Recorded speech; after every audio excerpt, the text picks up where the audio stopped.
إن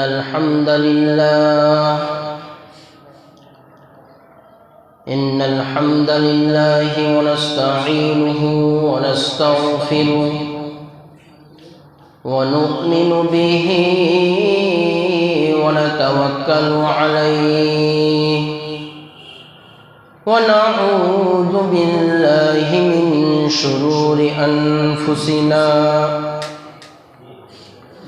ومن سيئات أعمالنا من يهده الله فلا مضل له ومن يضلله فلا هادي له أي فلن تجد له وليا مرشدا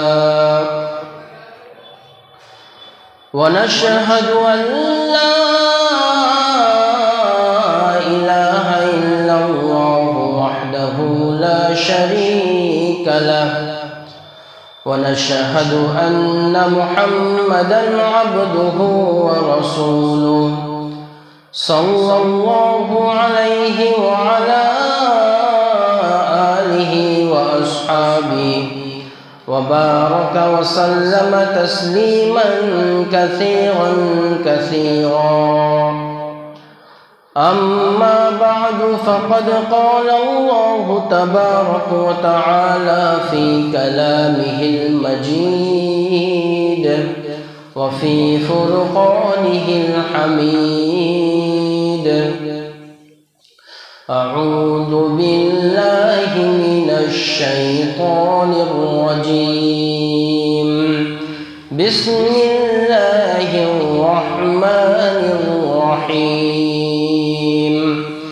إن عدة الشهور عند الله 12 شهرا في كتاب الله يوم خلق السماوات والأرض منها 4 حرم إن الله وملائكته يصلون على النبي يا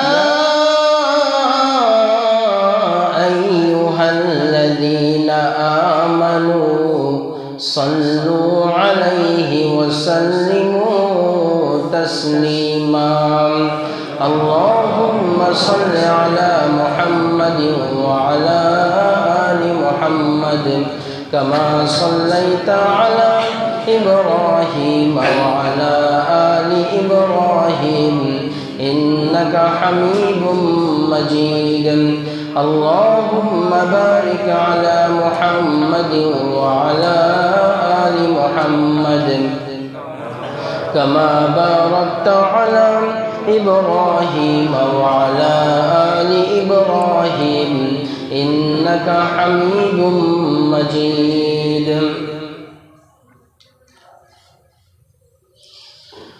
মুআজ্জাজ মুহতারাম সম্মানিত মুসল্লিগণ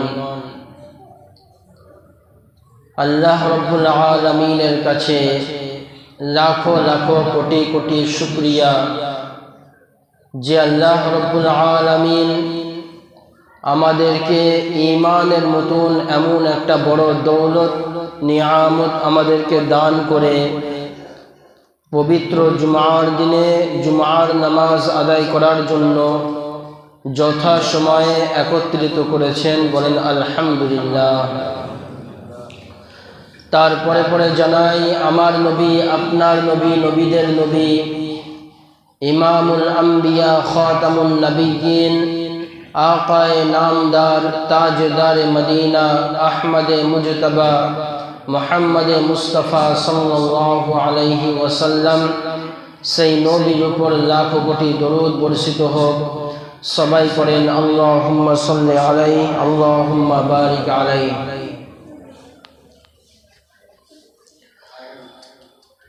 আজকে আমার আলোচ্য বিষয় হচ্ছে মুহররম মাস সম্পর্কে এখন মুহররম মাস চলছে তো মুহররম মাস সম্পর্কে 11টা গুরুত্বপূর্ণ কথা বলবো আজকে। কয়টা?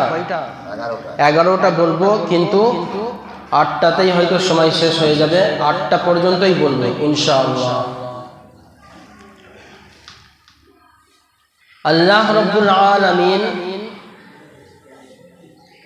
পবিত্র কোরআনে বলছেন, সূরাতুত তাওবার 36 নম্বর আয়াতে বলছেন, ইন্না ইদ্দাতাশ শুহুরি ইনদাল্লাহি 12 শাহরান ফি কিতাবিল্লাহি ইয়াওমা খালাকাস সামাওয়াতি ওয়াল আরদা মিনহা আরবাআতুন হুরুম। এক নম্বর হচ্ছে মুহররম মাসের তাৎপর্য কি? মুহররম মাসের তাৎপর্য কি?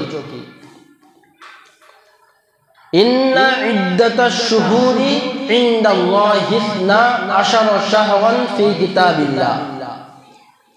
মাস সমূহের গণনা 12টা মাস। কয়টা? সবাই বলেন 12টা মাস। মাস সমূহের গণনা 12টা মাস।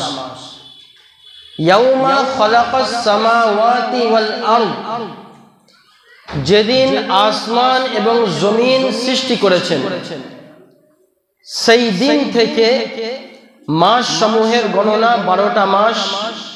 বছর হয় কয় মাসে বলেন সবাই? 12 মাসে বছর হয়। মিনহা আরবাআতুন হুরুম, আর ওই 12টা মাসের মধ্যে 4টে মাসকে আল্লাহ সম্মানিত করেছেন। কয়টা মাস? 4টে মাসকে।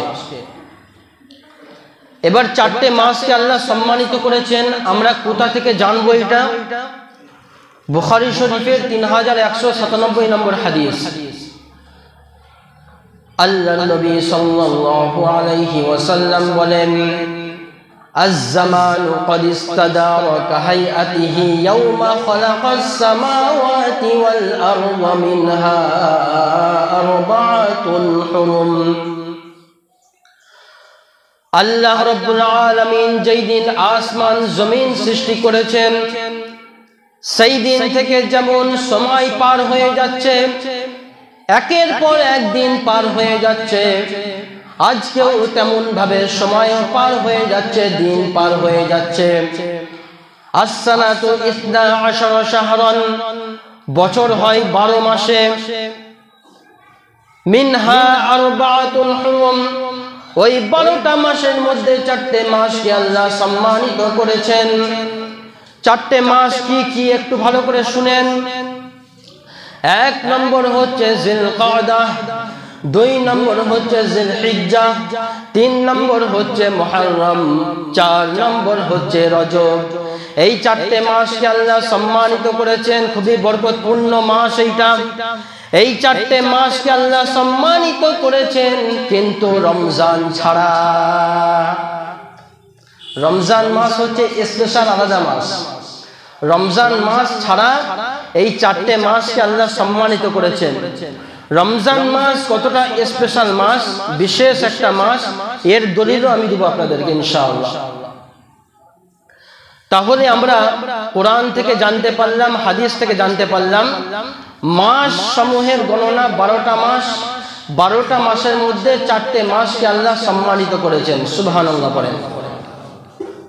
1 নম্বর আমরা শুনলাম মুহররম মাসের তাৎপর্য।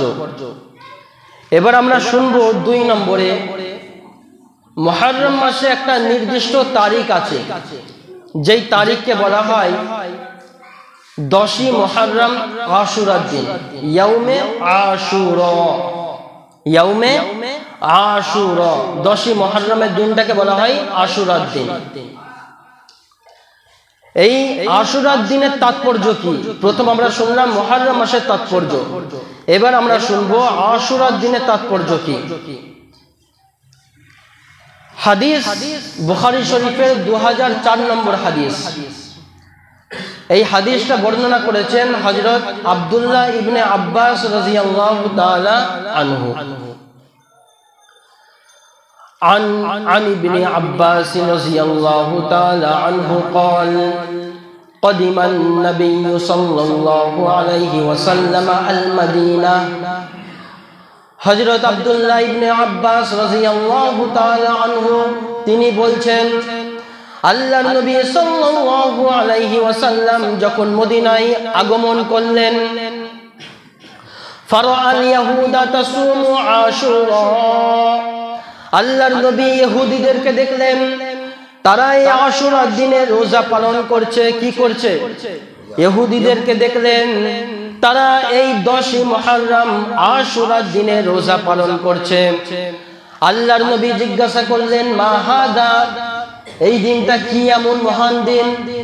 এই দিনটা কি দিন তোমাদের জন্য, যেই দিনে তোমরা রোজা পালন করো?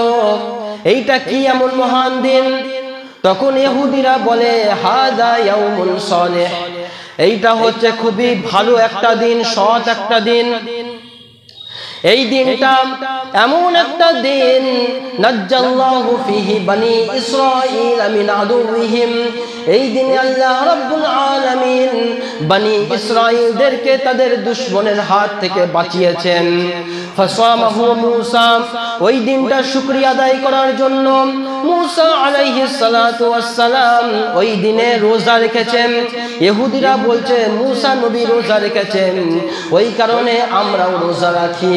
এই কথাটা শোনার পর আল্লাহর নবী সাল্লাল্লাহু আলাইহি ওয়াসাল্লাম বললেন, ফাআনা আহাক্কু বিমূসা মিনকুম, আমি তোমাদের চাইতে মূসা নবীর বেশি হকদার, আমি তোমাদের চাইতে মূসা নবীকে বেশি ভালোবাসি। তারপরে ফাসামাম, তারপরে আল্লাহর নবী সাল্লাল্লাহু আলাইহি ওয়াসাল্লাম আশুরার দিনে নিজেও রোজা রাখলেন এবং সাহাবায়ে কেরামদেরকে রোজা রাখার আদেশ করলেন। সুবহানাল্লাহ পড়েন। আল্লাহর নবী মদিনায় এলেন। মদিনায় আসার পর দেখলেন যে ইহুদিরা এই আশুরার দিনে রোজা পালন করে। আল্লাহর নবী জিজ্ঞাসা করলেন, এটা কি এমন মহান দিন যেই দিনে তোমরা রোজা রাখছো? তখন ইহুদিরা বলে, এটা খুবই ভালো একটা দিন, সৎ একটা দিন, নেক দিন। এই দিনে আল্লাহ রাব্বুল আলামিন মূসা আলাইহিস সালাম এবং বনি ইসরাঈলদেরকে ফিরআউনের কবল থেকে নাজাত দিয়েছেন, বাঁচিয়েছেন। আর ওই দিনটার শুকরিয়া আদায় করার জন্য মূসা আলাইহিস সালাম রোজা রাখতেন, আমরাও রোজা রাখি। তখন আল্লাহর নবী বললেন যে তোমরা মূসা নবীকে যতটা ভালোবাসো তার চাইতে বেশি আমি মুহাম্মদ সাল্লাল্লাহু আলাইহি ওয়াসাল্লাম মূসা নবীকে ভালোবাসি। তারপরে আল্লাহর নবী সাল্লাল্লাহু আলাইহি ওয়াসাল্লাম ওই দিনে রোজা রাখতে শুরু করলেন এবং সাহাবায়ে কেরাম সহ সমস্ত উম্মতে মুহাম্মাদীকে সবাইকে রোজা রাখার আদেশ করলেন। সুবহানাল্লাহ পড়েন। তাহলে আমরা 2 নম্বরে শুনলাম মুহররম মাসের 10 তারিখ আশুরার দিনের তাৎপর্য, 2 নম্বরে আমরা শুনলাম। 3 নম্বর এবার শুনেন, মুহররম মাসের 10 তারিখ আশুরার দিনের গুরুত্ব কি? 10ই মুহররমের গুরুত্বটা কি? নাসাই শরীফের 2416 নম্বর হাদিস, 15 নম্বর হাদিসেও আছে, 15 নম্বর হাদিসে একটা আছে, 16 নম্বর হাদিসে 4টে আছে। এই হাদিসটা বর্ণনা করেছেন হযরত আম্মা জান হাফসা রাদিয়াল্লাহু তাআলা আনহা। হযরত হাফসা রাদিয়াল্লাহু তাআলা আনহা বলছেন যে 4টে এমন আমল ছিল যে আমল আল্লাহর নবী কোনোদিন ছাড়তেন না। কয়টা আমল? 4টে আমল, এমন আমল ছিল যে আমল আল্লাহর নবী সাল্লাল্লাহু আলাইহি ওয়াসাল্লাম কোনোদিন ছাড়তেন না। কি কি আমল? 1 নম্বর আমল হচ্ছে সিয়াম ইয়াউমি আশুরা, 10ই মুহররমের রোজা আল্লাহর নবী কোনোদিন ছাড়তেন না। 2 নম্বর হচ্ছে ওয়াল আশারা, জিলহজ মাসের প্রথম 10 দিনের রোজা আল্লাহর নবী কোনোদিন ছাড়তেন না। 3 নম্বর হচ্ছে ওয়াসসালাসাতা আইয়ামিন মিন কুল্লি শাহরিন, প্রত্যেক মাসে 3 দিন 13, 14, 15 তারিখ আইয়ামে বীজের রোজা আল্লাহর নবী কোনোদিন ছাড়তেন না। 4 নম্বর আর রাকাতাইনি ক্বাবলা সালাতিল গাদা, ফজরের আগের 2 রাকাত সুন্নাত নবীজি কোনোদিন ছাড়তেন না। আল্লাহু আকবার। আমরা তো সুন্নাত ছেড়ে দিচ্ছি। ফজরের আগে 2 রাকাত সুন্নাত নবীজি কোনোদিন ছাড়তেন না, কোনোদিন না। এই চারটে আমল ছিল আল্লাহ রাসূল সাল্লাল্লাহু আলাইহি সাল্লামের। এই চারটে আমল আল্লাহর নবী কোনোদিন ছাড়তেন না। বলেন দেখি, 1 নম্বর আশুরার দিনের রোজা আল্লাহর নবী কোনোদিন ছাড়তেন না। আপনারা বলেন 1 নম্বর আশুরার দিনের রোজা আল্লাহর নবী কোনোদিন ছাড়তেন না। 2 নম্বর কি বললাম? জিলহজ মাসের প্রথম 10 দিনের রোজা আল্লাহর নবী কোনোদিন ছাড়তেন না। 3 নম্বর প্রত্যেক মাসে 3 দিন রোজা রাখতেন, 13 তারিখ, 14 তারিখ, 15 তারিখ। দেখবেন অনেক মা বোনেরা প্রত্যেক মাসে 3 দিন রোজা রাখে। রাখে কি রাখে না? অনেক আছে, অনেক মা বোন আছে যারা এই 3, আমাদের পুরুষরা রাখে না কিন্তু মা বোনেরা রাখে। দেখবেন বাড়িতে প্রত্যেক মাসে 3 দিন আল্লাহর নবী সাল্লাল্লাহু আলাইহি সাল্লাম আইয়ামে বীজ বলা হয় এটাকে, আইয়ামে বীজের রোজা কোনোদিন ছাড়তেন না। আর 4 নম্বর আর রাকাতাইনি ক্বাবলা সালাতিল গাদাত, ফজরের আগে 2 রাকাত সুন্নাত নবীজি কোনোদিন ছাড়তেন না। 4 নম্বর যে আমলটা ফজরের আগে 2 রাকাত সুন্নাত, এইটা ছাড়ার কোনো সুযোগই নাই, কোনো নিয়মই নাই, ছাড়লে গুনাহ হবে। বাকি 3টে যে আমল আশুরার দিনের রোজা এবং জিলহজ মাসে 10টা রোজা এবং প্রত্যেক মাসে 3 দিন করে রোজা, এই 3টে যে আমল আল্লাহ রাসূল সাল্লাল্লাহু আলাইহি ওয়াসাল্লাম করতেন, এইটা হচ্ছে নফল ইবাদত। করলে আপনি সওয়াব পাবেন, না করলে কোনো গুনাহ নাই। সম্ভব হলে করবেন, সম্ভব না হলে করবার দরকার নাই। যদি করেন ভালো, না করলে কোনো সমস্যা নাই। আল্লাহ আমাদের সবাইকে বেশি বেশি করে আমল করার তৌফিক দান করেন, আমিন পড়েন। তাহলে 3 নম্বরে আমরা শুনলাম আশুরার দিনে রোজা রাখার গুরুত্ব আল্লাহ রাসূল সাল্লাল্লাহু আলাইহি সাল্লাম কতটা দিয়েছেন। এবার আসেন 4 নম্বরে আমরা শুনবো, 8টা কথা বলবো, 8টা। 4 নম্বরে আমরা শুনবো মুহররম মাসের ফজিলত কি। আমরা প্রথমে শুনলাম মুহররম মাসের তাৎপর্য, এবার আমরা শুনবো মুহররম মাসের ফজিলতটা কি। আল্লাহর নবী সাল্লাল্লাহু আলাইহি ওয়াসাল্লাম বলেন, আফজালুস সিয়ামি বা'দা রমাযান শাহরুল্লাহিল মুহররম ওয়া আফজালুস সালাতি বা'দাল ফারিযা সালাতুল লাইল। আল্লাহর নবী সাল্লাল্লাহু আলাইহি ওয়াসাল্লাম বলেন, রমজান মাস ছাড়া সর্বশ্রেষ্ঠ রোজা হচ্ছে আশুরার দিন মুহররম মাসের রোজা। আর ফরজ নামাজ ছাড়া সবচাইতে শ্রেষ্ঠ নামাজ হচ্ছে তাহাজ্জুদের নামাজ। রমজান মাস ছাড়া সর্বশ্রেষ্ঠ রোজা হচ্ছে মুহররম মাসের রোজা। কারণ রমজান মাসের রোজা ফরজ হওয়ার আগে কোন রোজা ফরজ ছিল? মুহররম মাসের রোজা ফরজ ছিল। যখন রমজান মাসের একটা স্পেশালিটি যখন চলে এলো, বৈশিষ্ট্যতা, বিশেষত্বতা যখন চলে এলো, তখন থেকে মুহররম মাসের রোজাটাকে আল্লাহ নফল করে দিলেন, রমজান মাসের রোজাটাকে ফরজ করে দিলেন। আল্লাহু আকবার। তো এইখানে আমরা রমজান মাসের একটা বিশেষ স্পেশালিটি আমরা শুনলাম, যে রমজান মাসের স্পেশালিটি আলাদা, ঠিক কিনা বলেন? তাহলে আমরা কি বুঝলাম এইখানে? রমজান মাস ছাড়া এই 4টে মাসকে আল্লাহ সম্মানিত করেছেন। 1 নম্বর হচ্ছে জিলকাদ, 2 নম্বর হচ্ছে জিলহজ, 3 নম্বর হচ্ছে মুহররম, 4 নম্বর হচ্ছে রজব। আর ফরজ নামাজ ছাড়া সবচেয়ে শ্রেষ্ঠ নামাজ হচ্ছে তাহাজ্জুদের নামাজ। সুবহানাল্লাহ। এই নামাজ এমন একটা নামাজ, তাহাজ্জুদের নামাজ, ফরজ নামাজ ছাড়া, ফরজ নামাজের পরে ফরজ নামাজ ছাড়া এই তাহাজ্জুদের নামাজ হচ্ছে সর্বশ্রেষ্ঠ একটা নামাজ। এই নামাজটা এমন একটা নামাজ, এই টাইমে যদি কোনো বান্দা বান্দি আল্লাহর জন্য ইখলাসের সাথে, আল্লাহর সন্তুষ্টির জন্য এই সময় উঠে তাহাজ্জুদের নামাজ যদি আদায় করে, আল্লাহর কাছে তওবা ইস্তেগফার করে, নিজের গুনাহ থেকে ক্ষমা চায়, আল্লাহর কাছে তওবা করে, আল্লাহ রাব্বুল আলামিন ওই বান্দা বান্দির তওবা কবুল করেন। এইটা এমন একটা সময়, তাহাজ্জুদের সময়, তওবা কবুল হওয়ার সময়, দোয়া কবুল হওয়ার সময়। বলেন তো দেখি তাহাজ্জুদ কে কে পড়েন? কেউ আছেন কি তাহাজ্জুদ পড়নেওয়ালা মানুষ? হাত তুলেন দেখি। কেউ না? মাশাআল্লাহ, মাশাআল্লাহ।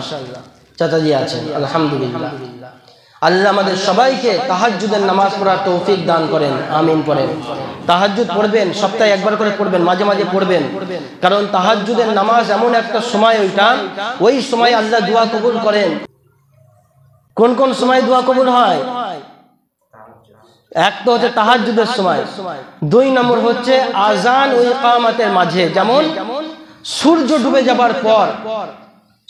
ডুবে যাবার পর আজানের আগে যে সময়টা, এই সময় দোয়া কবুল হয়, এই সময় আমরা দোয়া কবুল, এই সময়।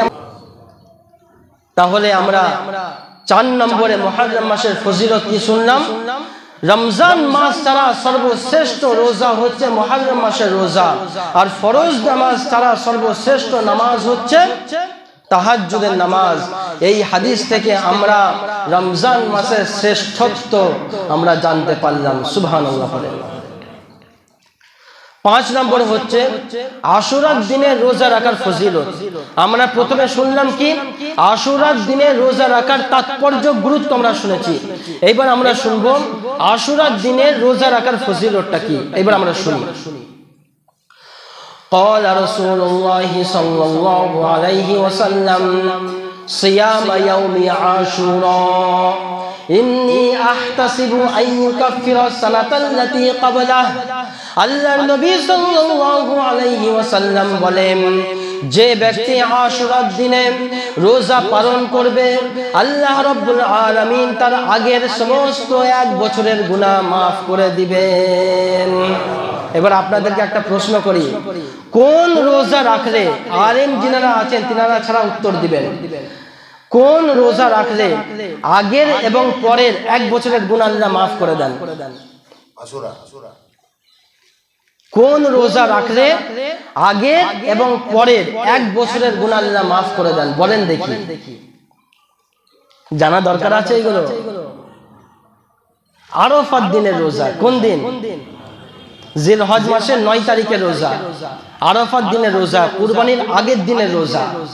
এই রোজাটা আপনি যদি রাখেন তাহলে আপনার আগের এবং পরের 1 বছরের গুনাহ আল্লাহ মাফ করে দিবেন। আইয়ুকাফিরাস-সানাতাল্লাতী ক্বাবলা ওয়াল্লাতী বা'দা, আগের এবং পরের 1 বছরের গুনাহ আল্লাহ মাফ করে দিবেন। আর আশুরার দিনের রোজা রাখলে আইয়ুকাফিরাস-সানাতাল্লাতী ক্বাবলা, আগের 1 বছরের গুনাহ আল্লাহ মাফ করে দিবেন। আল্লাহু আকবার। জানা দরকার আছে না না এইসব কথাগুলো? তাহলে আমরা আমল করার চেষ্টা করবো ইনশাআল্লাহ। শুধু শুনলে হবে না, এক কান থেকে শুনবো আর এক কান থেকে বের করে দিয়ে বাইরে ঘোরাঘুরি করবো, শুধু শুনলে হবে না। আমি এই সমস্ত কথাগুলো জলসাতেও বলি, আমরা শুনে নিই কিন্তু আমল করার বেলায় আমরা নেই। আমলটাও করতে হবে, করবো ইনশাআল্লাহ ইনশাআল্লাহ। তাহলে 5 নম্বরে আমরা শুনলাম যে আশুরার দিনে রোজা রাখলে আগের 1 বছরের গুনাহ আল্লাহ মাফ করে দিবেন। সুবহানাল্লাহ পড়েন। এবার 6 নম্বরে আমরা শুনি যে আশুরার দিনের আমাদের করণীয় কি, কাজ কি। আমরা কি শুধু রোজাই রাখবো আর বাকি কাজ কি আমাদের? আশুরার দিনে আমাদের 2টো কাজ। কয়টা? 2টো করণীয়। একটা হচ্ছে রোজা রাখা, 2 নম্বর হচ্ছে তওবা করা। কি করা? তওবা করা। রোজা রাখার দলিল হাদিসটা বলি আপনাদেরকে। আল্লাহর নবী সাল্লাল্লাহু আলাইহি ওয়াসাল্লাম বলেন, দিনের মধ্যে সর্বশ্রেষ্ঠ দিন রোজা রাখার ক্ষেত্রে আল্লাহর নবী সাল্লাল্লাহু আলাইহি ওয়াসাল্লাম আশুরার দিনটাকে সবচাইতে বেশি গুরুত্ব দিতেন। আর মাসের মধ্যে সর্বশ্রেষ্ঠ মাস হিসাবে রোজা রাখার ক্ষেত্রে রমজান মাসটাকে সবচেয়ে বেশি গুরুত্ব দিতেন। দিনের মধ্যে সর্বশ্রেষ্ঠ দিন হিসাবে রোজা রাখার ক্ষেত্রে আল্লাহর নবী আশুরার দিনটাকে গুরুত্ব দিতেন সবচেয়ে বেশি। আর মাস হিসাবে সর্বশ্রেষ্ঠ গুরুত্ব দিতেন রোজা রাখার ক্ষেত্রে রমজান মাসটাকে। 1 নম্বর আমাদের কাজ কি? আশুরার দিন রোজা রাখা। 2 নম্বর হচ্ছে তওবা করা। তওবা করার হাদিস আল্লাহর নবী সাল্লাল্লাহু আলাইহি ওয়াসাল্লাম বলেন, তাবাল্লাহু আলা কওমিন, আল্লাহ রাব্বুল আলামিন এক সম্প্রদায়ের লোকদেরকে আল্লাহ রাব্বুল আলামিন এই আশুরার দিনে মাফ করে দিয়েছেন, তাদের তওবা কবুল করেছেন। ওয়ায়াতুবু ফীহি আলা কওমিন আখারিন, আর কিয়ামত পর্যন্ত যত লোক আসবে তারা যদি আশুরার দিনে আল্লাহর কাছে তওবা করে, কিয়ামত পর্যন্ত সবার তওবাকে আল্লাহ কবুল করবেন। তাহলে আশুরার দিনে আমাদের দুটো কাজ, এক নম্বর হচ্ছে রোজা রাখা, আর 2 নম্বর হচ্ছে তওবা করা। তওবা করবেন। কার কখন মৌত হয়ে যাবে কেউ বলতে পারবে না, পারবে নাকি? আপনি এমন একটা খারাপ কাজ করে এসেছেন, আসার পরে আপনি মনে মনে ভাবছেন যে আল্লাহর এই মহা পাপটা আমি করে ফেলেছি। আপনি বুঝতে পারছেন আমি পাপ করে নিয়েছি, তারপরেও বুঝছেন যে আমি পাপটা করে নি, হারাম কাজটা করে নি, তারপরে আল্লাহর সামনে দাঁড়িয়ে তওবা করে নেব, এই নিয়তে যদি আপনি এই উদ্দেশ্য নিয়ে যদি পাপ করে নেন, তারপরেও দেখবেন তওবা করার তৌফিক হবে না। যখনই তওবা করার ইচ্ছা হবে তখনই তওবা করেন। আপনি যদি এই ধরনের আশা নিয়ে বসে থাকেন, আকাঙ্ক্ষা নিয়ে বসে থাকেন যে আমি পরে তওবা করে নেব, তওবা করা যদি এত সহজ হতো তাহলে ইউসুফ আলাইহিস সালাতু ওয়াস সালামের ভাইয়েরা 40 বছর আগে যেই মহা পাপটা করেছিল তারা সঙ্গে সঙ্গে তওবা করত। তারা কমসে কম 40 বছর কেটে গিয়েছে, তারপরেও তওবা করার তৌফিক তাদের হয় না। তওবা করা তো সহজ নয়। আমরা যদি মনে করি যে আমরা পাপটা করে নি তারপরে তওবা করে নেব, এত সহজ নয়। তওবা করার ইচ্ছা যখনই জাগবে তখনই তওবা করে নেন, ইস্তেগফার করতে থাকেন সব সময়। আল্লাহর নবী সাল্লাল্লাহু আলাইহি ওয়াসাল্লাম দিনে 100 বার করে ইস্তেগফার করতেন। যিনি নিষ্পাপ নবী ছিলেন, 63 বছর জীবনে যিনি কোনোদিন মিথ্যা কথা বলেন নাই, এমন একজন মহান শ্রেষ্ঠ রাসূল আমরা পেয়েছি যিনি দিনে 100 বার করে ইস্তেগফার করতেন। তাহলে আমাদেরকে কতবার করা দরকার? আমাদেরকে কতবার করো? আমরা তো দিনে একবার। এমন মানুষ আছে দৌলতের লোভে এমন পড়ে গিয়েছে সারা দিনে আল্লাহর নামটা একবার বলার তৌফিক হয় না, ঠিক কি না বলেন? এমনও মানুষ আছে সারা দিনে যে আল্লাহ আল্লাহ করে জিকির একটু করব, আল্লাহকে স্মরণ করব, আল্লাহ আমাদেরকে সম্পদ দিয়েছে, দৌলত দিয়েছে, আল্লাহর জন্য শুকরিয়া আদায় করব, সারা দিনে করার আমার তৌফিক হয় না। তাহলে আশুরার দিনে আমাদের দুটো কাজ, এক তো হচ্ছে রোজা রাখা, 2 নম্বর হচ্ছে তওবা করা। এবার আসেন 7 নম্বরে আমরা শুনি। 7 নম্বরে আমরা শুনবো কোন কোন দিন আমরা রোজা রাখবো। আমরা কি শুধু একদিনই রোজা রাখবো নাকি 2 দিন রোজা রাখবো জানতে হবে। আল্লাহর নবী সাল্লাল্লাহু আলাইহি ওয়াসাল্লাম যখন দেখলেন ইহুদিরা আশুরার দিনে রোজা রাখছে, মুসা আলাইহিস সালাম শুকরিয়া আদায় করার জন্য রোজা রেখেছিলেন, আল্লাহর নবী নিজেও রোজা রাখলেন, সাহাবায়ে কেরামদেরকে রোজা রাখার আদেশ করলেন। যখন ওই আশুরার দিনে রোজা রাখলেন, সাহাবায়ে কেরাম আল্লাহ রাসূলকে বললেন, ইয়া রাসূলুল্লাহ, ইয়া হাবিবাল্লাহ, এই আশুরার দিন এমন একটা দিন তুআজ্জিমুহুল ইয়াহুদু ওয়ান নাসারা, এই আশুরার দিনটাকে ইহুদি খ্রিস্টানরা সম্মান দেয়। ওই সম্মান দেওয়ার কারণে ইহুদিরা এই আশুরার দিনে রোজা পালন করে। আল্লাহর নবী সাল্লাল্লাহু আলাইহি ওয়াসাল্লাম বললেন, ঠিক আছে, ইহুদিরা যখন সম্মানের ক্ষেত্রে এই একদিন রোজা রাখে, আগামী বছর মুহররম মাস যখন আসবে আমরা 9 তারিখেও রোজা রাখবো, 10 তারিখেও রোজা রাখবো, ইহুদিদের বিরোধিতা করার জন্য। ইহুদিদের সাথে আমাদের কোনো কাজে মিল না হয়ে যায়, ইহুদিদের সাথে আমাদের কোনো কাজ এক না হয়ে যায়, তাদের মতের সাথে আমাদের মত এক না হয়ে যায়। ওই জন্য আল্লাহর নবী বললেন, আগামী বছর যদি মুহররম মাস আসে তাহলে আমরা 9 তারিখেও রোজা রাখবো, 10 তারিখেও রোজা রাখবো। ইহুদিরা একটা রোজা রাখে, আমরা 2টা রোজা রাখবো, যাতে ইহুদিদের সাথে কোনো কাজের আমাদের মিল না হয়ে যায়। ইহুদিরা হচ্ছে মুসলমানের সবচাইতে বড় শত্রু। কিন্তু আল্লাহর কুদরত কি দেখেন, আগামী বছর আসতে না আসতেই আল্লাহ রাসূল সাল্লাল্লাহু আলাইহি ওয়াসাল্লাম দুনিয়া থেকে বিদায় নিয়ে নিলেন, দুনিয়া ছেড়ে চলে গেলেন। কিন্তু আল্লাহ রাসূলের যে আগ্রহ ছিল যে আগামী বছর এলে আমরা 9 তারিখেও রোজা রাখবো, 10 তারিখেও রোজা রাখবো, যাতে ইহুদিদের বিরোধিতা হয়ে যায়, ওই জন্যই আজ পর্যন্ত কিয়ামত পর্যন্ত 9 তারিখেও রোজা রাখতে হবে, 10 তারিখেও রোজা রাখতে হবে। যদি 9 তারিখে রোজা রাখতে না পারেন, কমসে কম 10 তারিখ 11 তারিখ রোজা রাখতে, কমসে কম 2টো রোজা রাখতে হবে। এই 2টো রোজা রাখলে কি হবে, ইহুদিদের সাথে আমাদের কাজে কোনো মিল হবে না, ইহুদিদের বিরোধিতা হবে, ঠিক কিনা বলেন? তাহলে আমরা কয়টা রাখবো? যদি রাখতে পারেন তাহলে 2টো রাখতে হবে, আর যদি রাখতে না পারেন একটাও রাখতে হবে না। এই রোজাটা হচ্ছে নফল রোজা, রাখলে নেকি পাবেন, পিছনের 1 বছরের গুনাহ আল্লাহ মাফ করবেন। কিন্তু না রাখলে কোনো গুনাহ নাই। আপনি যদি ভাবেন যে না রাখলে আমার গুনাহ হবে, না, গুনাহ ফোনা কিছু নাই এতে। এইটা হচ্ছে নফল ইবাদত। নফল ইবাদত মানে কি? করলে সওয়াব, না করলে কোনো গুনাহ নাই। সুবহানাল্লাহ। এই অফারটা কে দিয়েছেন? চিৎকার করে বলেন, আরো চিৎকার করে বলেন। আল্লাহ অফার দিয়েছেন। আমরা তো অফার দিচ্ছি না, আমরা শুধু মোবাইলের অফার নিচ্ছি। কখন অফার দিবে রিচার্জ করব। আল্লাহর অফার আমাদেরকে ভালো লাগে না, আমরা মোবাইলে রিচার্জের অফারটা বসে থাকি সবসময় নিয়ে। আমরা জান্নাতে কিভাবে যাব, কবরে কিভাবে শান্তিতে থাকবো, সেই অফারটা আমরা নিই না, আমাদের দরকার নাই। সেই জন্য ভাই এই কয়েকটা কথা আমি বললাম, আর বলবো না কারণ সময়ও হয়ে গিয়েছে। সেই জন্য 7টা মোট টোটাল কথা বললাম। 1 নম্বর মুহররম মাসের তাৎপর্য, 2 নম্বর আশুরার দিনের তাৎপর্য, 3 নম্বর আশুরার দিনে রোজা রাখার গুরুত্ব, 4 নম্বর মুহররম মাসের ফজিলত, 5 নম্বর আশুরার দিনের ফজিলত, 6 নম্বর আশুরার দিনের যেই সমস্ত করণীয় আমাদের করতে হবে, আর 7 নম্বর কোন কোন দিন রোজা রাখবো আমরা শুনলাম। আল্লাহ রাব্বুল আলামিন আমাদের সবাইকে বেশি বেশি করে আমল করার তৌফিক দান করেন। ওয়া আখিরু দাওয়ানা আনিল হামদুলিল্লাহি রাব্বিল আলামিন। সুন্নাত পড়েন।